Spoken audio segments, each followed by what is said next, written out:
So Jill, I think, is going to begin with a discussion of the topic and the reporting, and Nichole will come in and present some of her photographic work as we go along. And so if you have questions as we proceed, put them in the Q&A box, and we'll look forward to coming to those at the end.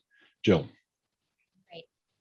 First, thank you so much, David, for hosting us, and Seven for hosting this event. This has been a project many years in the making, and so it's really exciting and feels really good and important to be having this discussion. So I'm a journalist who spent a long time writing and covering reproductive rights and sexual violence. Women's rights, women's health has been kind of my general beat for a number of years. And in covering these issues and in reading other reports on women's rights, and particularly sexual violence and conflict, it has been striking for me to see how much that reporting has evolved over the last 2 decades.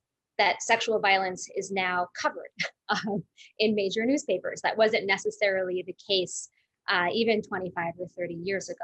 It's covered with greater depth, greater, although often not as great as it should be, sensitivity.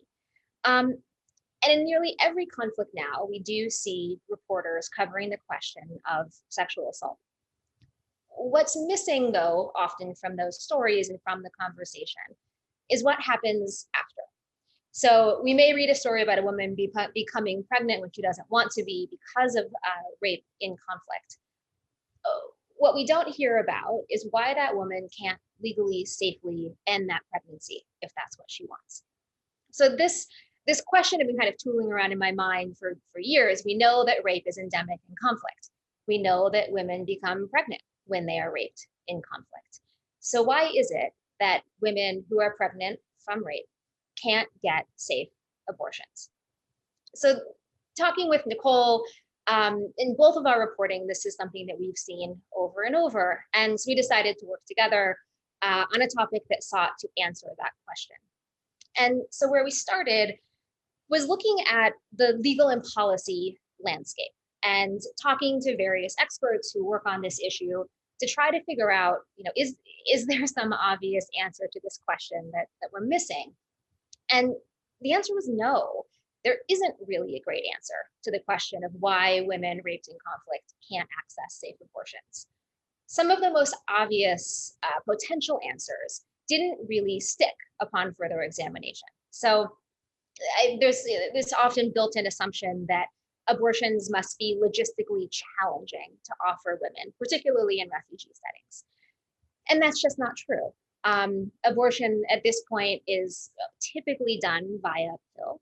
So you can have pretty low-level, mid-level health workers able to distribute abortion-inducing drugs. Those pills are cheap. They are ubiquitous around the world. And in addition to that, unsafe abortion is so common in refugee settings that there's already a decades-long cadre of well-trained medical professionals in something called post-abortion care, which is essentially a procedure that completes an unsafe and typically illegal abortion, and that women often show up having had in refugee settings to health centers. The procedure that goes into completing an unsafe abortion, a post-abortion care procedure, is functionally the same as an elective abortion. So you have cheap and accessible abortion-inducing drugs. You have an entire world of trained medical professionals in safe abortion techniques. So logistics and difficulty didn't really apply. It's not even national law, typically. While many, many countries in the world do still restrict legal abortion, most of those countries have exceptions for rape survivors. So while not every woman who's pregnant in a refugee setting is necessarily entitled to a safe abortion, in most countries that have large refugee populations, any woman who is raped should be entitled to safely and legally end her pregnancy. And yet, overwhelmingly, this wasn't happening. Talking to humanitarian workers, even folks who work specifically on abortion care, what Nichole and I heard over and over again is, it just doesn't happen, not legally anyway, and not safely.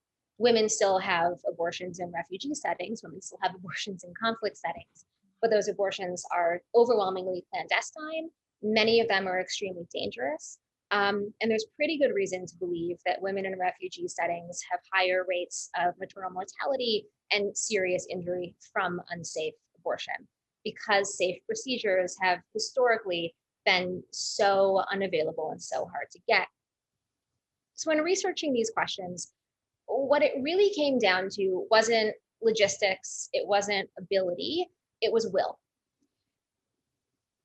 And it was the lack of will to provide safe procedures that was inspired typically by fear, by stigma around abortion, that it's kind of, it's perceived as this controversial, kind of slightly icky issue, and a fear of losing US funding. So the US government is the largest funder of global health in the world, and its laws and rules really dictate who gets money, where that money can go.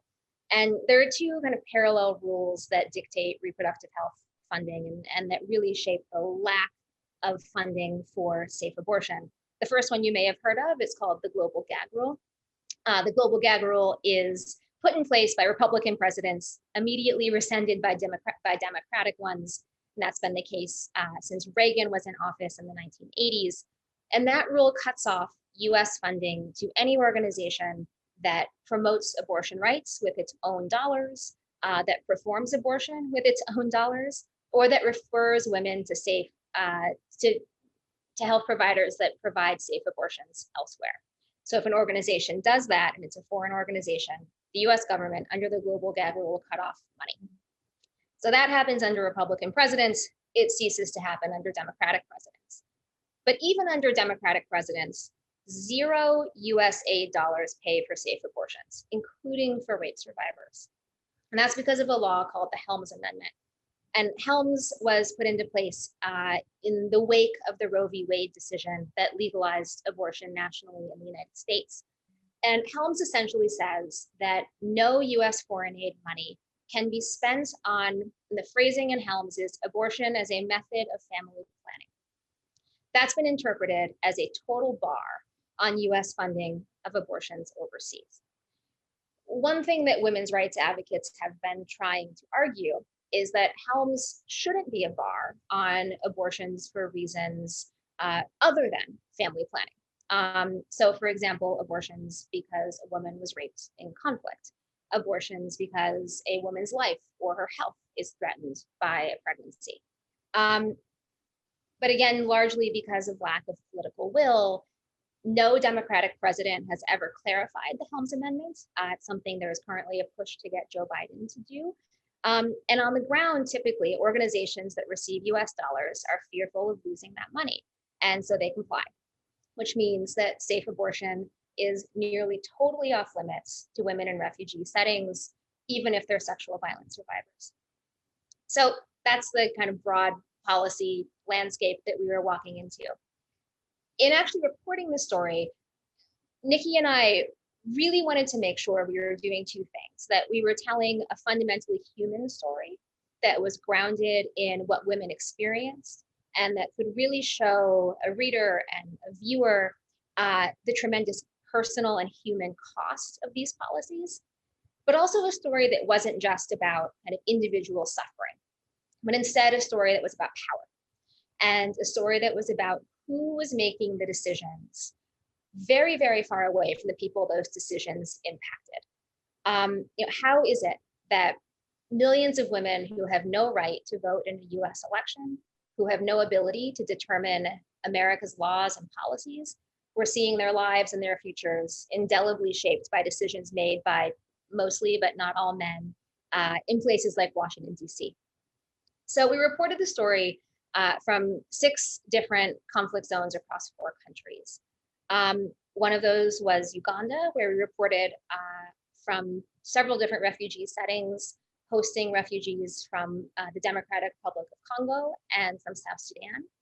In Colombia, where we looked at Venezuelans fleeing economic freefall in their country, as well as women who had been sexually assaulted and raped during the Colombian Civil War. looking at kind of the long trauma tail of that conflict. Honduras, where we were primarily looking at women who were victims of domestic violence, sexual violence, and felt totally unprotected by their own governments. And because Honduras has such restrictive anti-abortion and even anti-contraception laws, the stakes of sexual violence were incredibly high. And so many of the women that we talked to were seeking to leave Honduras and travel north to Mexico, and they hoped eventually to the US. And then Bangladesh, where we were looking at Rohingya refugees from Myanmar, who were really the first group of refugees who had ever actually had access at a pretty high level to safe abortion procedures. And looking at what made Bangladesh the first refugee setting really in world history where safe abortion care was folded into the response from the beginning. So I'll let Nikki kind of get more into the actual process of talking through how we got these stories and how we got things like informed consent. But one of the things that both of us certainly wanted to focus on was making sure that we were telling women's stories, not just about the single worst thing that had ever happened in their lives, but stories about who they were in the before and who they were in the after, how these events shaped their lives, shaped their hopes, shaped their aspirations. To try to tell a story of whole people, right? And not just symbols of a conflict or symbols of a problem. And so in doing that, in sort of very practical terms, I would sit in a room with a woman we were interviewing for a very long period of time.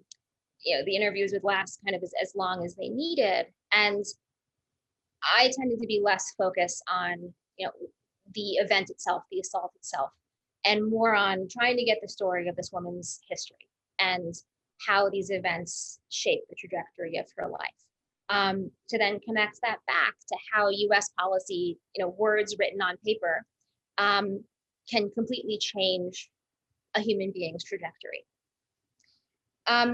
It was an incredibly collaborative process with Nikki, trying to figure out also how to visualize these stories and how to get consent from the people that we were talking to. It was very different, kind of across place to place. Some of the women we were talking to, had smartphones and read newspapers, and it was very easy to explain that we're journalists and this is how your story might be used, and do you feel okay about that? And some of the women we were talking to had grown up in small villages where they had not had much contact with the world outside of their own community.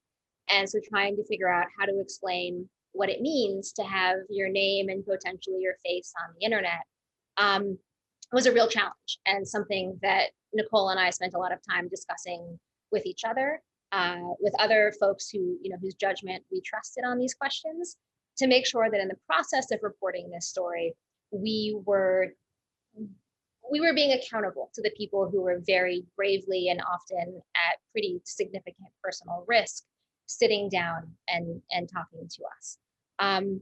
When you're interviewing women about things like sexual violence and abortion, in many communities, in most communities around the world, that comes with a tremendous amount of stigma. And so we wanted to be sure that everyone who was talking to us was making an informed decision. And what we overwhelmingly found is that it was really hard to predict what a woman would want. Some women were, very reticent and very much said, I don't want my face, I don't want my name, keep me anonymous. And some women, including those in extremely conservative communities where there is a hefty price to pay for talking about these things, said, no, I'm not ashamed. I shouldn't be ashamed. Use my face, take my photo, use my name. And it was really incredible and really inspiring work. And from there, I'll turn it to Nikki to kind of get more into the weeds of how we actually worked through that process of imaging the story and making sure that we were kind of sticking fairly to what the women that we talked to wanted and how they wanted their stories told. Thanks so much, Jill. And yeah, I think you laid that out really beautifully. And this is, as you said, a topic that we discuss kind of, you know, countless times throughout the process of making this work. I think one of the hardest and scariest parts of telling these stories was, you know, trying to make sure that we are doing justice to the trust that had been placed in us, but also that we were not doing any harm in the act of spending time with women, recounting some of the most challenging moments of their life, and then in the actual publication of their stories. And so that's something we spent a lot of time, you know, thinking through and then working through in the field. There's a couple of different things that we did. I mean, you mentioned this idea of sort of informed consent, informed choices, and that was really something that happened several times throughout the process of working with any woman or family. You know, we would explain who we were very transparently at the beginning of meeting someone before we sat down and began discussing anything. We would have another conversation after the interview, before I started taking any photographs. At this point, I probably would have had my camera out just to make clear who I was and what my role was, but I wouldn't have taken any photographs. And if sort of at that point, after we had, had this deep conversation about their experiences, and we're sort of shifting into a space where we might begin taking some photographs or talking about maybe returning the next day to spend some more time with someone, we would ask again, how do you feel? What do you want? And as Jill said, you know, part of that being, you know, an informed choice is being very, very clear in a way that makes sense in the context in which we're having these conversations about where these images or stories could end up. You know, they can be on the internet. Your father could see them, your neighbor could see them. It will be attached to your story. Is that okay with you? Is that what you want? And I think that one of the things that's really interesting about that and about this sort of concept of choice is that, yeah, I mean, no matter how long we worked on this, I don't think either of us ever really got better at fully at being able to predict what a woman would want. It really came down to her. And there's so many reasons why people make these choices. And so I think what our goal was to not step in and sort of say, oh no, we know what's good for you, or we know what you want better than you do, but to make sure that we were giving enough information, and enough opportunity for women to make their choices and then remake them if they felt differently a little bit later. So there was a number of situations where I maybe thought that a woman was going to say, yes, please spend time. I'd love to do some images, and she wasn't comfortable. There were situations where I was very surprised, where someone said, absolutely, that's something that feels right to me, and I would like to, work with you in that way. And I guess the third time that we would have this conversation would be before we left, after we had spent time talking together, where Jill had completed her interviews, where I had completed all the photography that I was planning to do with this particular woman or family. And I would then ask them again, does this still feel good to you? Are you still happy with your choice? And I guess the final aspect of that, really for us, was to ask for women who did want their name used, who did want their face shown, to ask them why, what that choice meant to them, to make sure that we knew very clearly why they were making that choice, and that there was no sense of pressure or obligation in any way. And so at that point, when we had sort of asked 3 times, gotten to know each other, built a space of trust and mutual respect, and they were able to articulate to us what that choice meant to them, I think that was sort of where we felt comfortable moving forward and publishing their stories. So I think that's, that was a little bit about our process. Please feel free to, dive into that and ask us more specific questions during the Q&A. And otherwise, I'm going to dive into some of the images and really speak a little bit to the specific stories of the women that we worked with on this project and their experiences. So this woman in the center here in yellow is a 17-year-old Congolese woman with her 3-year-old daughter and her 14-year-old sister. And they're in the church where she sings at in the Kongwale refugee camp in Uganda. Both South Sudan and Eastern Democratic Republic of Congo top the list of the world's most dangerous countries for women, as militant groups have used extreme sexual violence as a weapon of war in both places. And this is a woman carrying water home near Rhino Camp, also in Uganda. Uganda has become a temporary home for women fleeing both crises, and it currently hosts more than 1.25 million refugees. That's more than almost any other country in the world.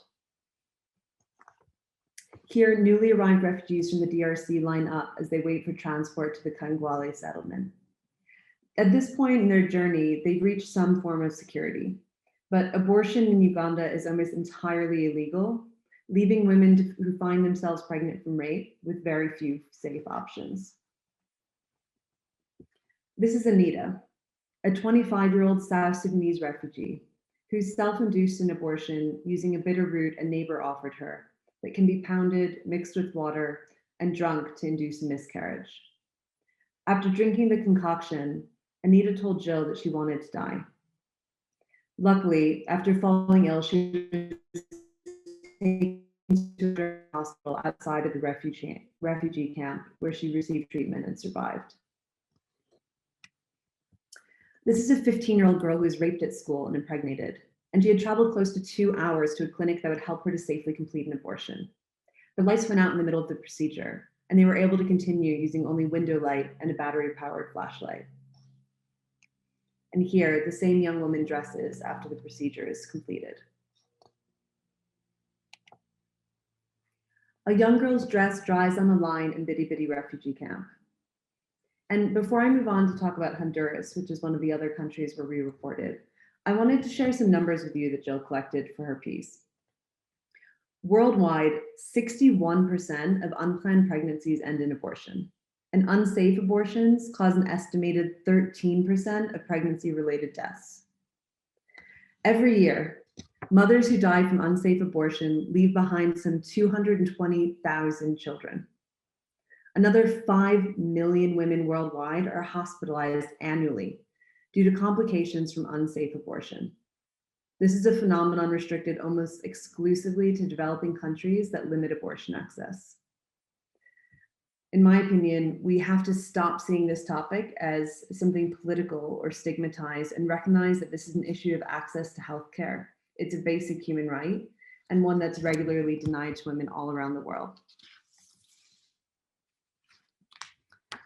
This is during a police patrol in Honduras, in La Riviera Hernandez, which is one of the most dangerous neighborhoods in San Pedro Sula, which is one of the most dangerous cities in the world for women.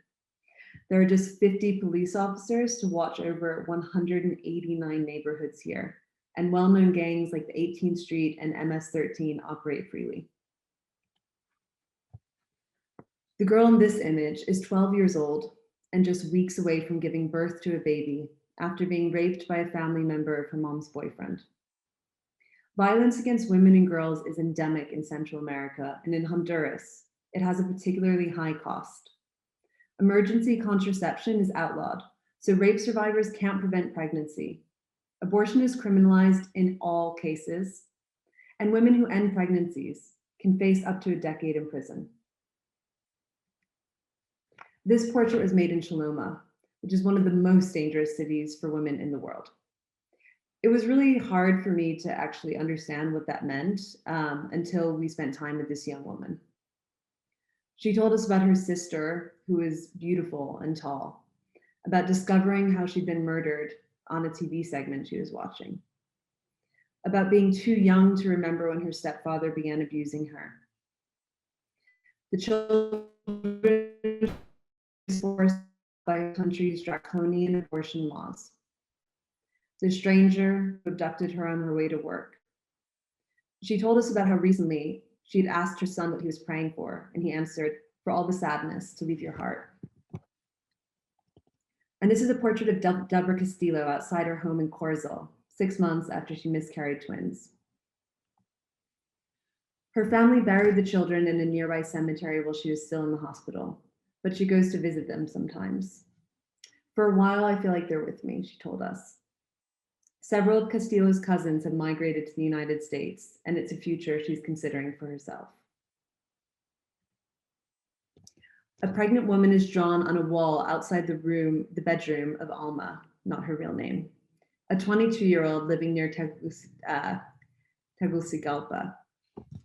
Abortion is a criminal offense in Honduras, and a stillbirth or miscarriage can land you on the wrong side of the law.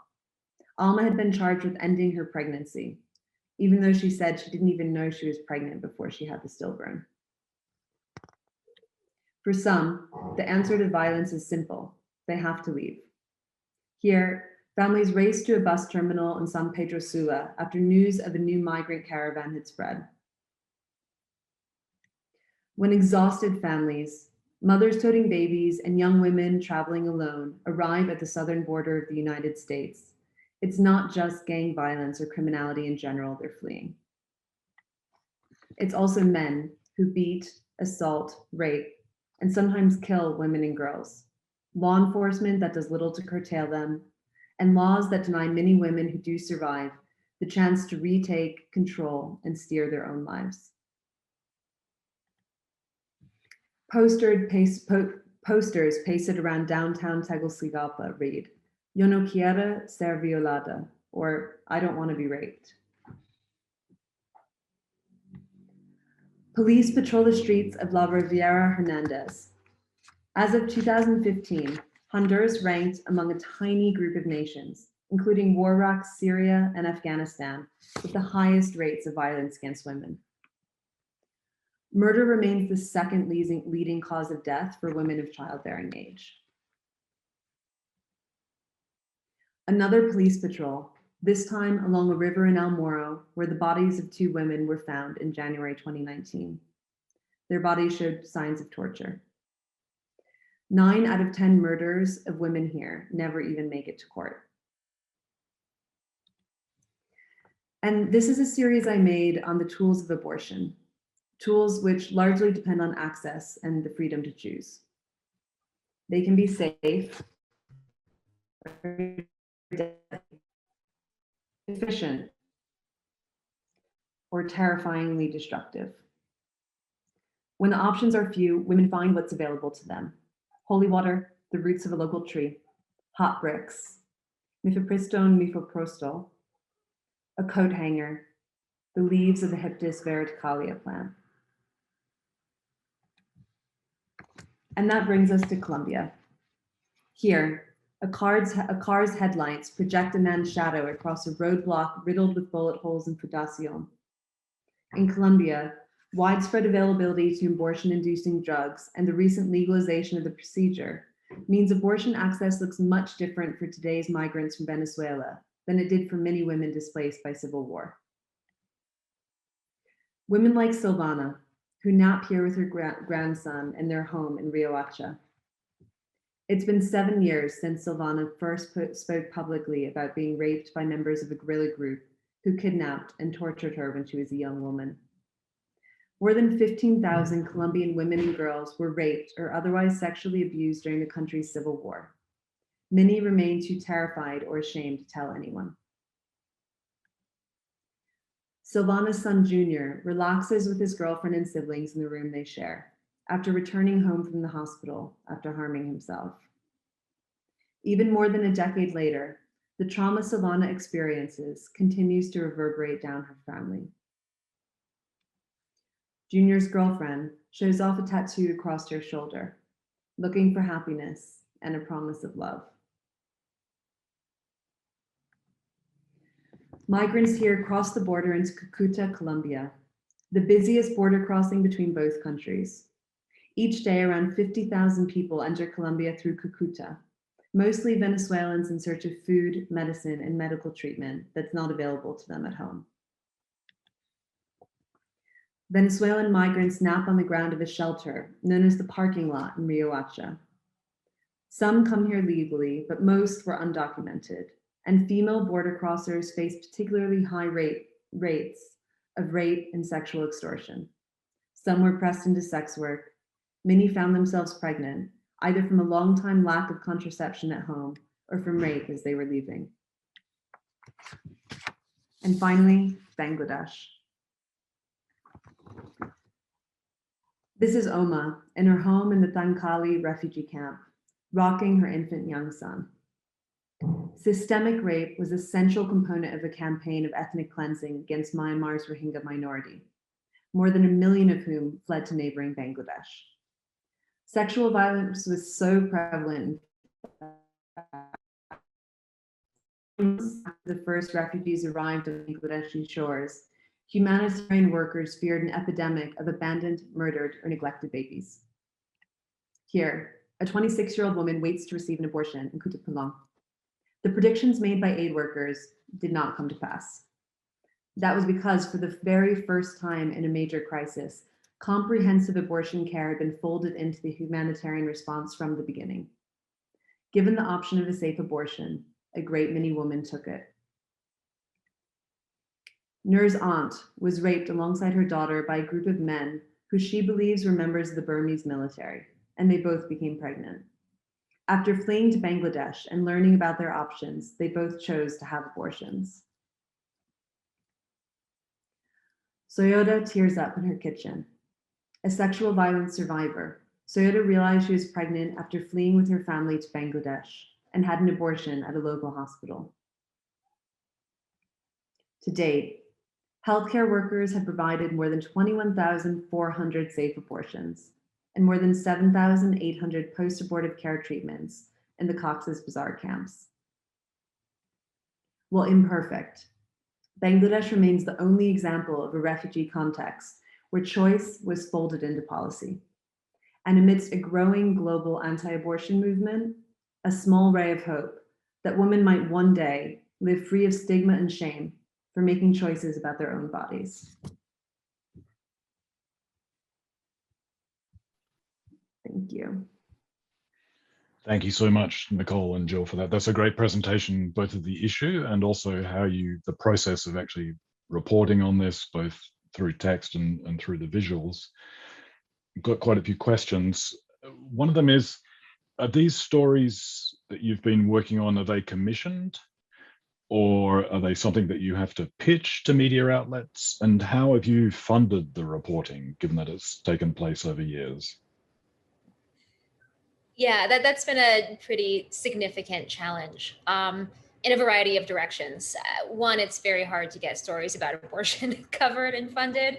And then you double that to making it about abortion access for women in developing countries.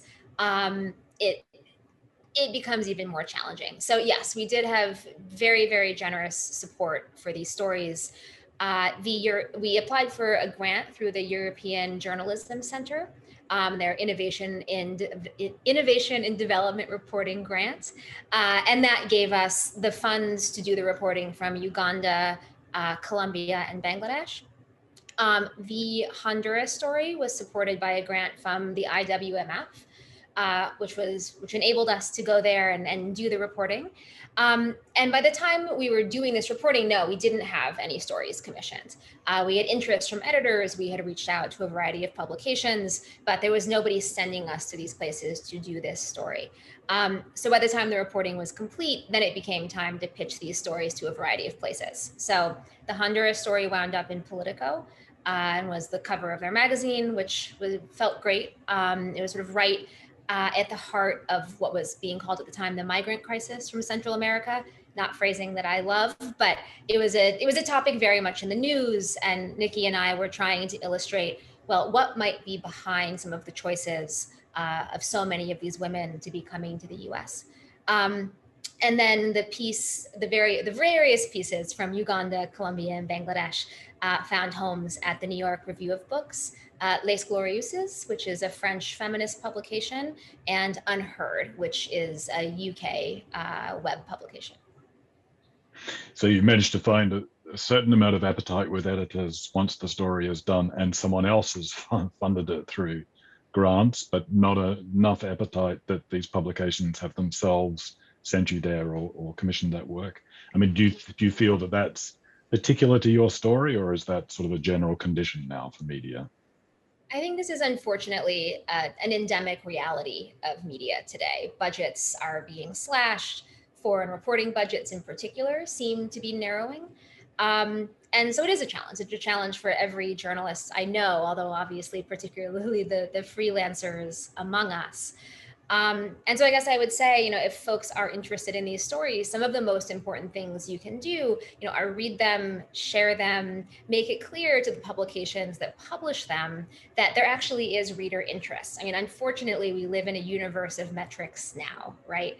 And every story tracks clicks and time on a page, and editors do pay attention to that. It's not the only reason stories get commissioned, but if editors are able to see that there is interest, that can go a long way.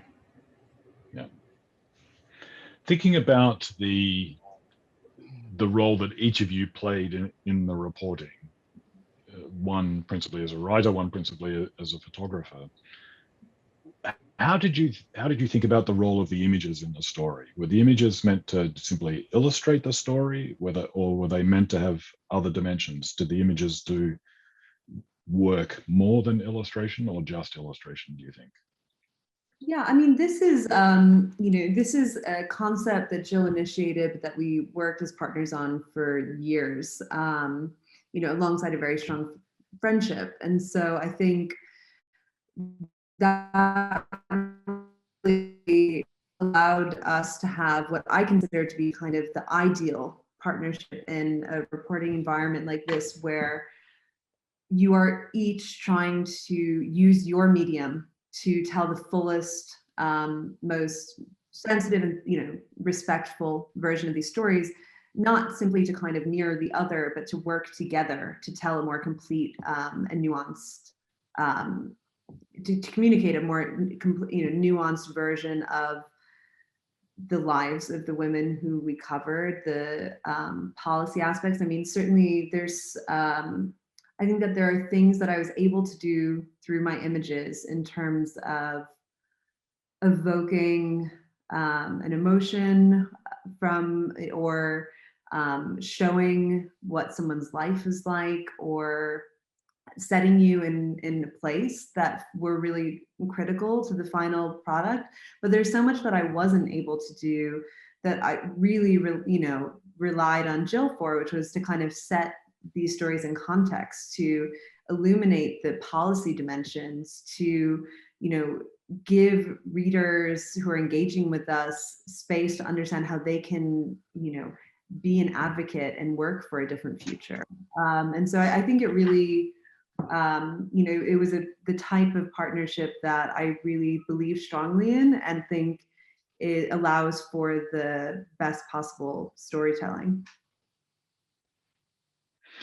And that was designed, as you explained at the beginning, Jill, to tell the human aspect of the story. You wanted this to be not only women as victims, but women in their best lives, their prior lives, and so on. I mean, is that something that the images brought to the story that would have been more difficult to do if it had been without photographs? Oh, absolutely. As a writer, of course, you want to tell as much as you possibly can about another human being, but there really is nothing like seeing a person's face or their home.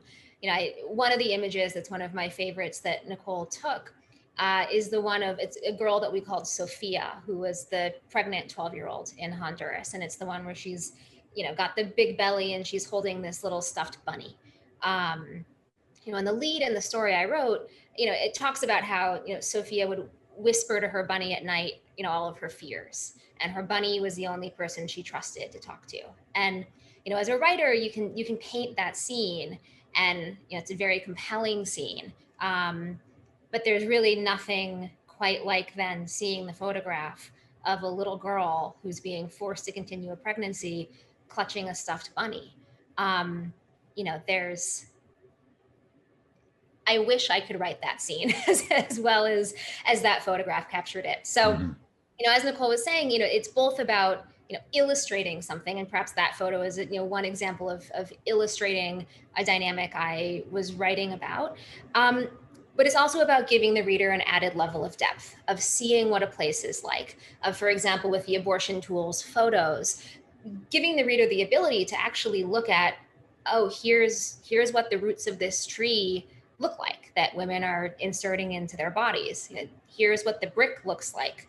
That a woman might heat up and put on her belly to try to induce a miscarriage. Then as a writer, I don't have to go through, 3 paragraphs of all the different ways a woman might induce an abortion, right? The images just do that work and they stand on their own. So it was quite collaborative. And I think both of us thought about our roles as certainly intersecting, but both seeking to tell, the same story, but in the best way we thought possible, which didn't necessarily mean that I said, well, this is the woman who I'm going to use in the story, so then send me that portrait. It was much more each of us thinking through the dynamic of the story and what we wanted to tell, and coming up with 2 very strong, in parallel but not identical ways of doing that. The flip side of that is that Jill, you described very well the policy context, kind of the international relations context for this, and so on. And I'm wondering if you think that is something that required text journalism to tell that story, or Nichole, did you think that there were images that you could have conceived of in certain circumstances that also might have told that story about the international policy context for these women's lives?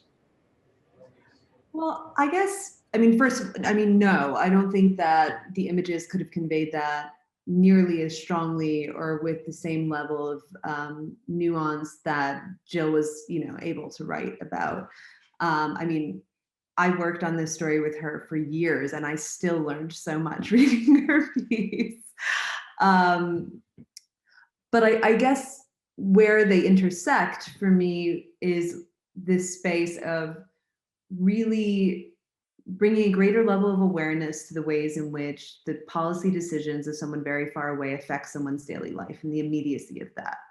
And so I think that's something where both text and photos have a role to play. And I hope that that's something that people who spent time with these stories walk away with the understanding that, there might be a very great geographic distance, or I might feel like someone's life is very separate from mine, but actually these choices from by leaders that I vote for are condemning someone to a life that they do not want and that they have no control over. I think that's a very important and damning aspect of this story that really required both of our efforts coming together.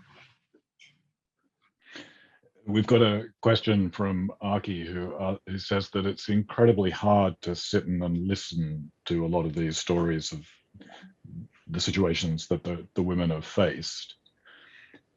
How do you distance yourselves from that? Or do you distance yourselves from that? How does a journalist handle the emotional stress of those situations while also still reporting the situation? Yeah. I can start and then I'll hand it over to you, Jill.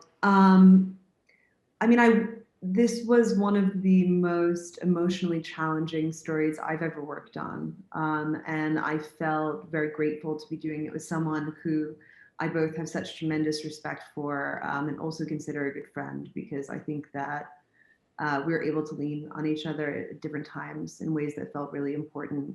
And I guess the other side of that is that as much as, I did feel this way even as I was presenting the images, so many difficult stories, one after another. But the flip side of that, and something that I hope is also captured in the storytelling that we did, is that, every example of something traumatic that someone has survived is also a story of resilience. And the women that we met and the strength that they showed, and the courage that they had in speaking to us about their stories, about allowing us into their lives, the warmth and humor that they brought into all of our interactions. it's not just the worst moments of their lives, and that wasn't our experience reporting that either. These are sort of full human beings who are complex and have both pain and joy in their lives, and also having survived so much, tremendous and inspiring strength. So I think that really helped me through the reporting. Yeah, no, I mean, I definitely felt the same way. And I guess, for me, it was a couple of things that helped keep it all in context. One was this continued focus on power structures that Nichole and I talked about throughout the whole project, that we weren't there just to gather stories, sort of extract stories for only for the purpose of looking at suffering. Not that there's never any value in that, but that just wasn't really the project we were interested in doing. We really wanted the women who were telling these stories to have a purpose in doing so. In the hope that maybe these stories will make their way to the ear of someone who could actually change this landscape. So that sense of purpose, I think, for me, was really useful, encountering that sense of, feeling like a bit of a vulture at times, right? Showing up in someone's home and asking them to recount for you, a stranger, something tremendously difficult. So that was very important. The other aspect that I think is often not fully recognized is how much most people in the world just do want to be heard and seen. And that for a lot of the women that we were talking to are coming from circumstances where they are really often treated as kind of less than human, profoundly unimportant, treated with great disdain and neglect by everyone around them, whether that's folks in their community or whether it's even, frankly, some of the aid organizations tasked with helping them. And so, at least in my experience, a lot of the women who I talked to seemed to find it, or told me anyway, that they found it cathartic and useful to sit down with someone who just wanted to listen to them, and didn't want to just focus on this one terrible event, but actually wanted to hear about their lives, wanted to hear about their hopes, wanted to hear about where they were headed. It was really important to me to end every conversation with something a little bit positive, so that I wasn't leaving somebody so totally emotionally exhausted. And one of the questions that I found myself kind of going back to and relying on in a lot of these interviews was ending by asking women, what in your life are you proud of? What do you feel good about? And there was one woman in Bangladesh who had a really, really difficult story and had been very much been sexually assaulted, been raped in the ethnic cleansing in Myanmar, had been very much ostracized by her community, was essentially looking forward to a life of extreme poverty, loneliness, said that sort of the best she could hope for was being, an old man's kind of second or third wife. And, when I asked her what in her life she felt good about or she was proud of, it took her a minute. And, she said she had gone out of her way to end a pregnancy that resulted from rape. And what she said was, there's not a lot in my life that I'm proud of, but I tried to save my own life. And so stories like that always stand out. And moments like that is sort of, you can hear in my voice how emotional that still makes me even now.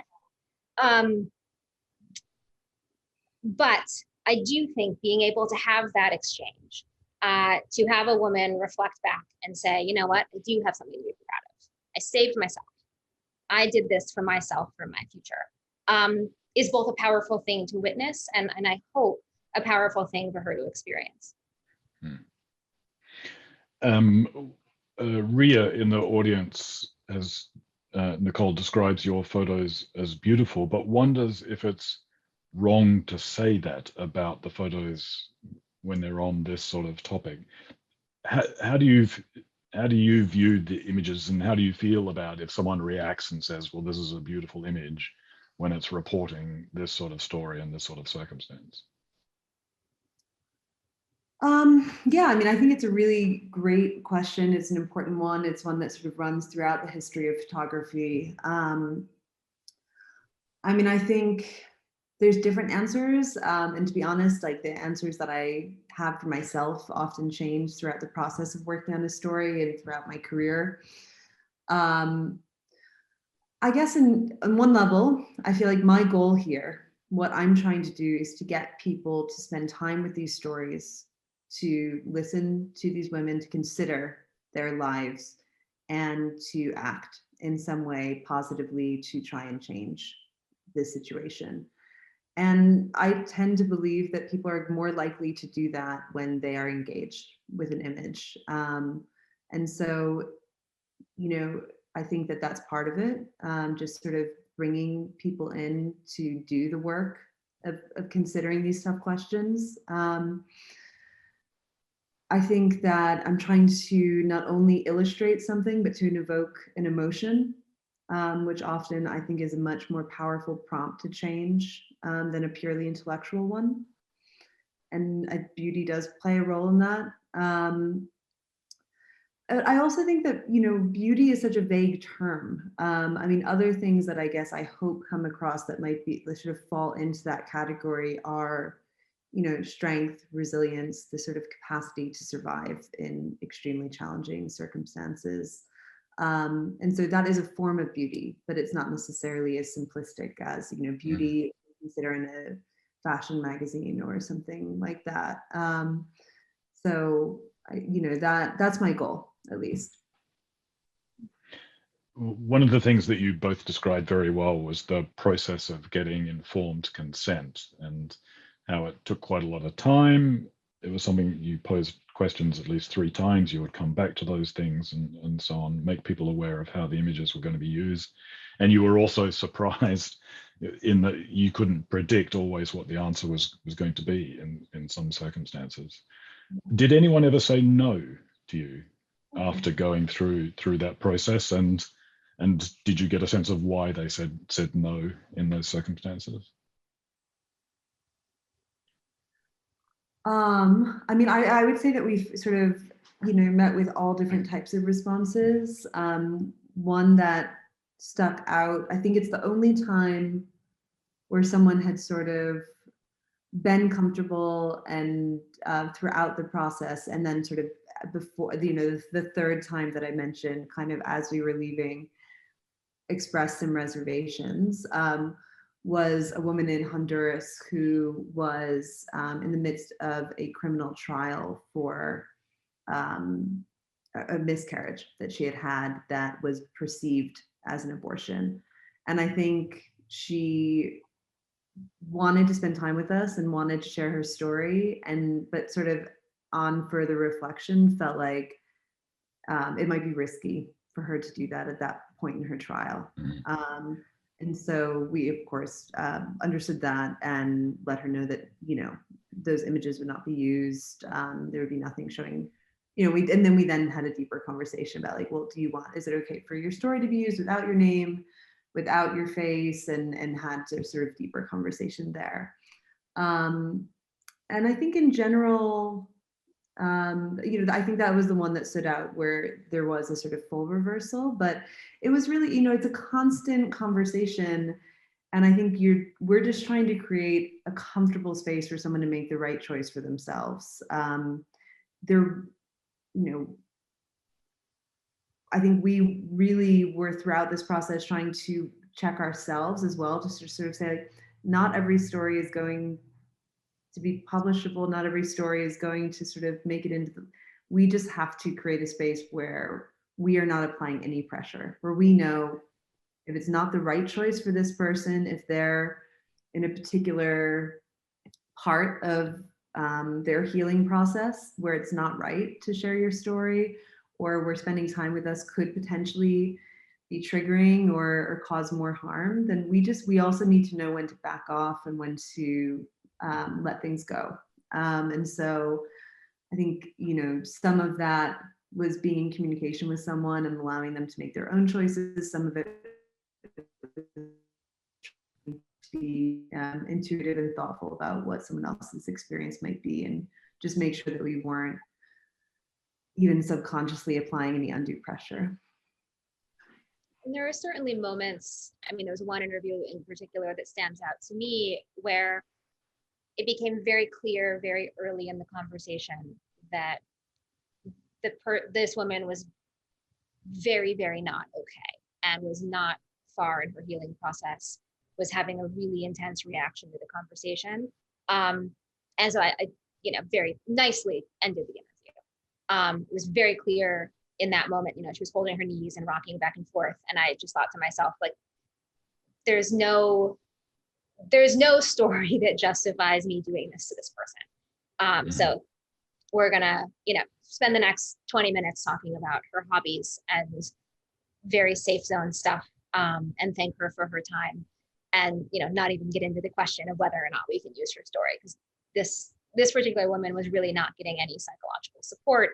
So one of the things we did do was then, of course, connect her with an organization we knew of that could potentially be helpful. So there are those moments where you do have to make a judgment to the best of your, not psychologically professional abilities, to just say, I feel like I'm really doing some harm here and I need to back off. And then there are other moments where you have to trust that someone else has their own best interests in mind. And often in these stories, you're finding sources, through NGOs, through organizations that are doing psychological support for survivors of sexual violence.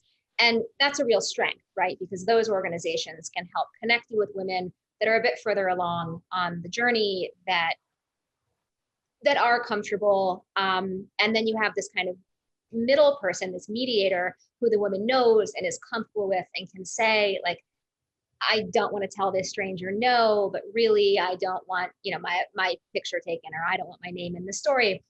And so that can be helpful to have that third point of contact. It can also be a challenge in certain circumstances, that at least part of our experience is there were some folks, not usually the psychological workers, but some of sort of NGO folks, who told us, for example, in Bangladesh, don't use anyone's name or use anyone's photo. And it was sort of like, well, I understand that you think that that's right for every single woman in, this 1 million person camp. But maybe maybe we should give individual women the right to make that decision. And so there are those challenges as well. There are a lot of folks, who I think are quite well-meaning, but often have an attitude that I would say is a bit condescending, particularly to women who may not be literate, to women in developing countries, to women who come from poor backgrounds. And it was really important to Nichole and I to give the women that we were talking to, no matter what their background, the fullest information possible, contextualized, so that, if somebody had never been on the internet, we could explain to the best of our ability what it means, but to still give them the freedom to make their own choice and to not assume that we knew best. Yeah, I mean, in journalism generally, and particularly in photography, these issues of consent, informed consent, are often dealt with by calls for codes of conduct, codes of ethics, and how to approach situations. Did you feel that you were guided by any code in particular? And given your experience of not being able to predict certain responses and the complexity of some of those responses, do you think that that's the best way to go? Or do you think that there are other ways in which these questions of seeking informed consent should be approached? It's a great question. I mean, I think I would not point to any specific code of conduct that fell up to the task, maybe, of addressing this particular situation because of the intense sensitivities. I think that I appreciate the thought that goes into kind of what best practices are for our industry and the ongoing conversation around that. I think it's vital, and I'm so glad to see more of that happening. But I also think that at the end of the day, you do need to, especially in a story like this, where almost everyone we talked to had survived some pretty significant trauma. You know, it's not really enough. And so I think, you know, we both had a lot of deep conversations, not only with each other, but with people with far more expertise than either of us on these topics before working on this story.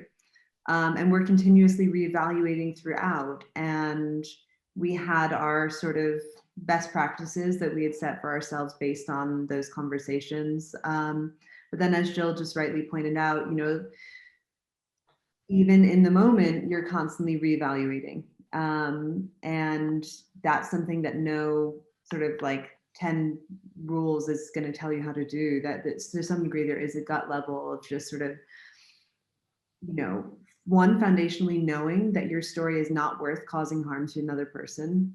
And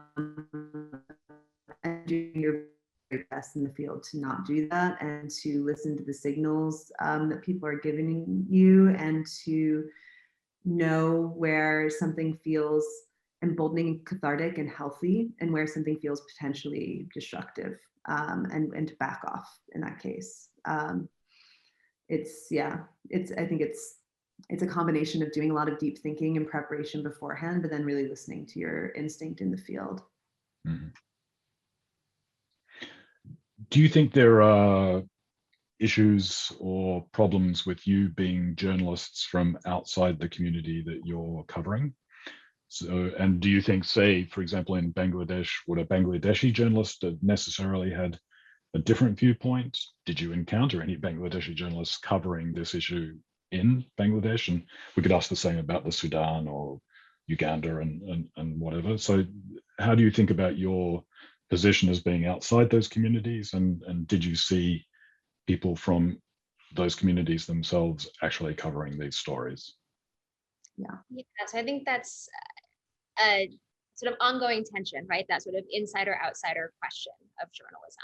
And to me, there are strengths to both, right? An outsider is going to see things that perhaps an insider may not notice as interesting or newsworthy. In some ways, outsiders can get more access sometimes. And this was certainly, I think, a dynamic that Nichole and I recognized in this story, particularly for the Bangladesh example.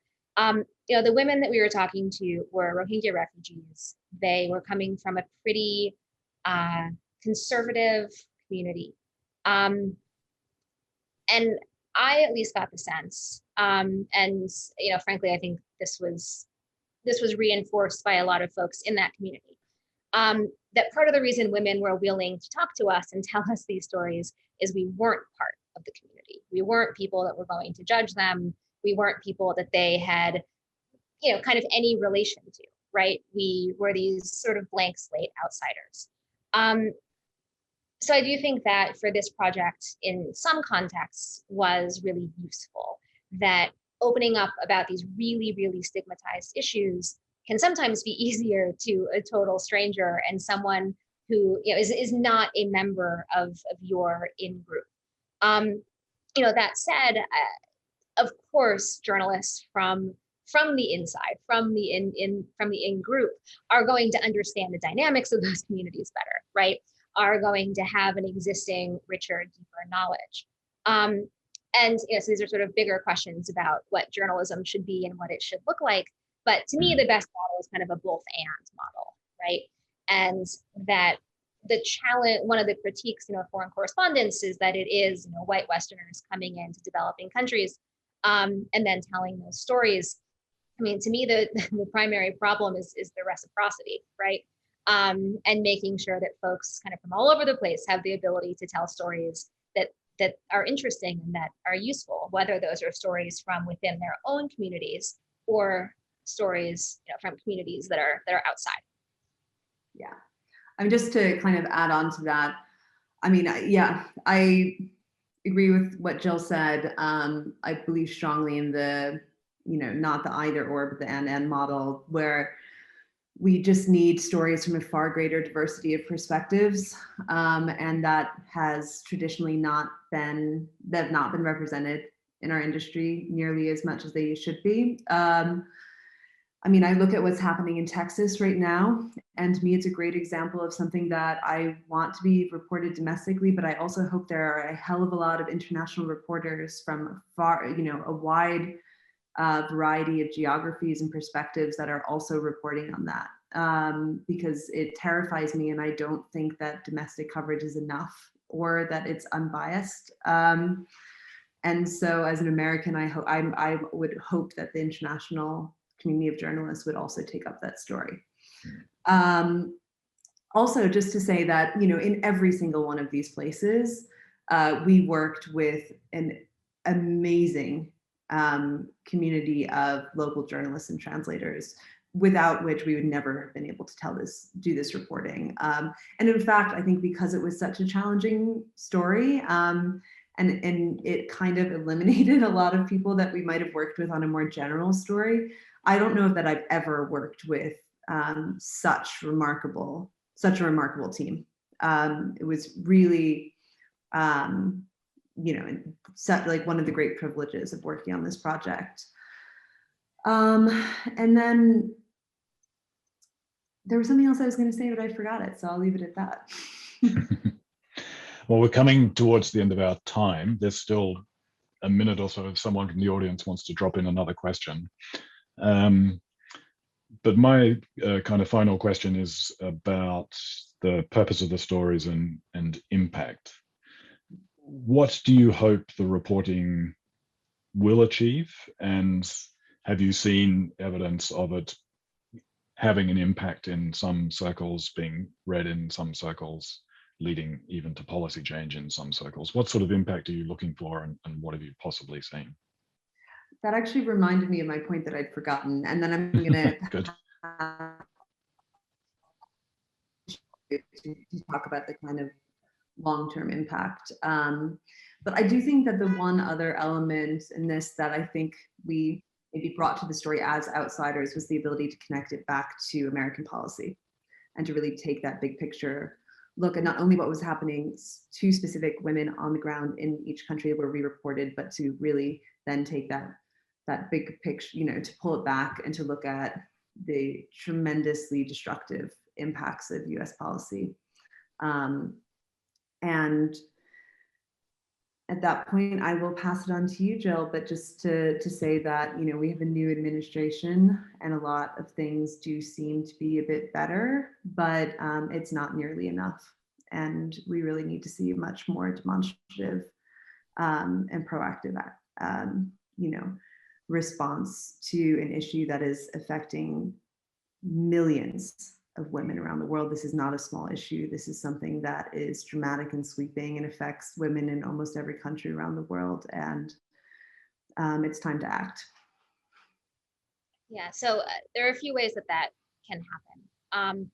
You know, at the beginning of this conversation, I introduced it by saying that, you know, we approach this first with the question, why can't women in conflict zones get abortions? And the answer to that, you know, is lack of will, tremendous global cowardice, and US policy. So those are kind of the three buckets to solve.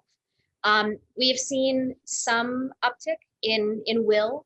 The She Decides was this global effort led, and now I'm going to forget which of the Scandinavian countries led it, but you know, by one of those great feminist states, to raise money to specifically fund abortion services and reproductive health services in both development and humanitarian settings. So one thing that other, you know, more progressive countries can do, any country can do, would be to give money specifically to women's health, including safe abortion care. The US doesn't do that.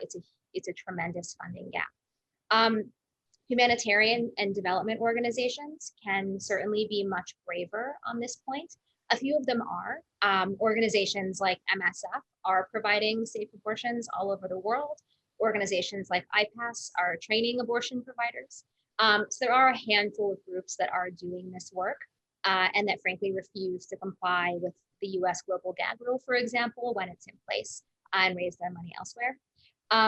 But more humanitarian organizations can be braver. There is, even within the humanitarian space, often a reticence to talk about abortion family planning, contraception, that's kind of all fine. But the second you start talking about abortion, and it's like, oh, now that's politics. And the point that Nichole made earlier that's really important is that, well, women don't experience abortion care as politics. We experience it as healthcare. And it is healthcare that 1 in 4 women around the world will utilize at some point in her life. So humanitarian organizations very much dedicate themselves to not being super political, to not choosing sides in a conflict, to instead providing care to whoever needs it. And they should do the same for women. And then finally, on the US side, there's very simple but incredibly impactful policy changes that the American government could make right now that Joe Biden could do tomorrow if he wanted to with the stroke of a pen. Joe Biden could, on the most basic and kind of easy level, simply clarify the Helms Amendment to say that Helms does not apply to abortions for rape survivors or abortions that threaten a woman's life or health. He could have done that yesterday. He's not doing it. And so I have heard from many different reproductive health organizations that they are putting pressure on him to make that happen. He could also single-handedly work to strip Helms out of foreign aid budgets. I'm less optimistic that would happen, but it is in his power to do so. And Congress could permanently overturn both the global gag rule and the Helms Amendment. There are bills in the House to do both. I think the one permanently overturning the gag rule is more likely to come to fruition. But if there was congressional will, they could get rid of both of those laws. So there's a lot that the US could be doing, but the US really isn't the only culprit here. Philanthropies, humanitarian organizations, and governments all over the rest of the world could be doing much more to ensure that women the world over have access to the safe healthcare that they need. Well, thank you. That brings us to our time. And I really want to thank both of you, Jill and Nichole, for your time, but also thank you for your reporting and taking the opportunity today to talk about the processes behind it, because I think that's been very illuminating for everyone. So thank you very much. Thank you. Thank you very much. And just a very final shout out. I see that Laura from Colombia is here. Laura was one of the absolutely remarkable women that we worked with in the process of doing this reporting, and none of it would not have happened without her. So I just wanted to, acknowledge her being here and thank her. Great. Thank you both. Thank you. Thanks so much, David. Bye.